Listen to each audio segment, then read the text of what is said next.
Itu ibarat istri kamu sudah tahu, ini kalau miskin setia, kalau sudah kaya nanti pola, itu sudah tahu. Tapi anehnya istri kamu ketika nyata pola kok tidak siap.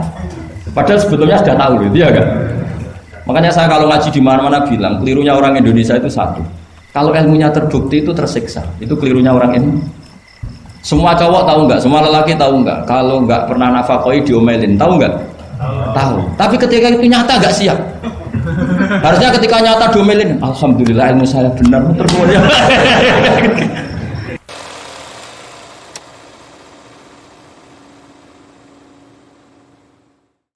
Nabi Musa, Nabi Adam masih anta sofi wa anta kalimullah.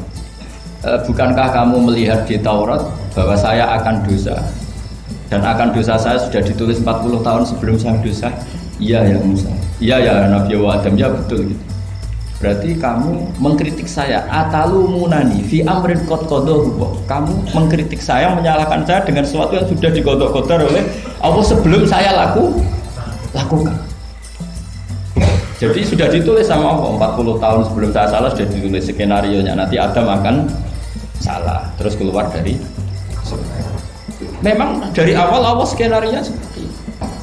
Jadi misalnya Pak Jokowi jadi presiden untuk menghilangkan ujub ya, memang sudah ditulis kalau akan jadi ya biasa saja sesuai skenario. Nah, ya sama seperti sampean suatu saat tua terus untukmu coplok terus dredeg-dredeg kepleset tiga. Soalnya harus senang saja. Zaman kamu muda juga sudah tahu kalau nanti akan seperti itu. Gitu. Jadi kalau itu terjadi ya sudah, memang akan seperti itu. Jadi ringan saja. Ini pentingnya ngaji. Jadi sesuatu itu mudah sekali kalau dianalisis dengan itu ibarat istri kamu sudah tahu, ini kalau miskin setia, kalau sudah kaya nanti pola, itu sudah tahu. Tapi anehnya istri kamu ketika nyata pola kok tidak siap. Padahal sebetulnya sudah tahu, gitu ya kan? Makanya saya kalau ngaji di mana-mana bilang, kelirunya orang Indonesia itu satu. Kalau ilmunya terbukti itu tersiksa, itu kelirunya orang Indonesia. Semua cowok tahu nggak? Semua lelaki tahu nggak? Kalau nggak pernah nafakoi diomelin, tahu nggak? Tahu. Tapi ketika itu nyata nggak siap.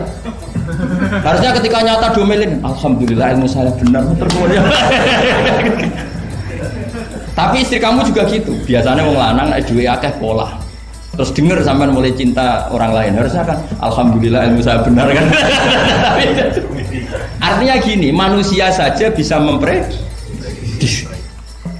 Kan nggak mungkin kita nyifati Allah nggak tahu Nabi Adam salah sebelum nyata-nyata salah. Tentu itu tidak mungkin. Nah maknanya kodok kodar kira-kira gitu. Allah itu tahu apa yang akan terjadi. Tapi tetap saja ini nggak boleh dipakai justifikasi untuk maksiat. Makanya jelas aturan Quran, saya mohon kamu nggak boleh salah. Ini nanti saya baca. Saya hafal tapi ini biar tamu ayatnya. Itu ayatnya kan ma asoba musibatin fil ardi wala fi anfusikum illa fi kitabim min qabli an nabraha inna dzalika 'ala Allahi yasir likai la ta'sau 'ala ma fatakum wa la tafrahu bima. Jadi apa yang mengenai kamu di bumi maupun ada pada diri kamu, anggap saja itu yakini saja sebagai qada qadar supaya kamu tidak putus asa apa yang sudah terlewatkan dan tidak bangga dengan apa yang kamu sudah. Misalnya saya ini kan termasuk kiai keren misalnya itu saya tidak pernah bangga karena memang ditulis kalau suatu saat Gus Bahat itu keren, jadi bangganya di mana kan sesuai skenario. Jadi untuk menghilangkan ujub bangga itu dengan cara iman sama qadar. Terus likaila tak soal fatakum, kamu tidak perlu putus asa dengan apa yang sudah kelewat. Misalnya masa lalu kamu ya tadi diusir istri, suami, macam-macam lah, utangnya banyak, wes sudah bangkit saja, sudah takdir. Jadi ini penting saya utarakan karena sekarang itu agama mau dicerdasin, ngajinya agak gelem tapi mau kritis. Itu bahaya betul, makanya innama ahlakal ladzina min qablikum kasratu masa ilim, karena banyak pertanyaan. Ya bahaya betul, masa Allah dievaluasi. Allah? Makanya saya termasuk gak senang ketika ada sholat gini, peregangan, apa pernafasan, terus kalau sujud, apa saya tidak senang. Tidak senang saya gini, nanti sholat lama-lama fungsinya kayak senam yoga.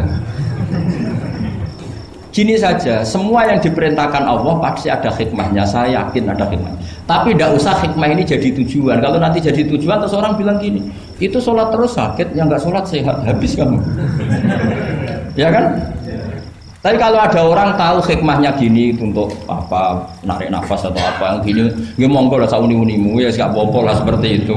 Tapi kalau jadi tujuan, jadi ya sudah, yang benar sholat itu apa? Sholat itu bukti ketundukan sama Allah Subhanahu wa ta'ala. Wasjud waqtarib, kalau berani sujud berarti insya Allah dekat sama Allah, karena itu bentuk tawadhu, bentuk tadzallul, bentuk ubudiyah. Fadkhuli fi ibadi wadkhuli. Lalu kok terus dianalisis ini fungsinya gini, wah repot. Lah nanti kalau ada senam yoga tandingannya lebih efektif. Saya jantungan sujud kok nggak ngefek, tapi setelah ikut yoga kok ngefek. Saya loh ya, orang boleh nggak berpendapat sependapat sama saya, tapi kalau nggak sependapat keterlaluan, yakin. Karena dari saya jelas yang namanya wasjud ya Pak. Udah ada di hadis di Quran, wasjud wa tashu, atau sujud dan kamu menjadi nggak ada yang ada ya wasjud wa tarif.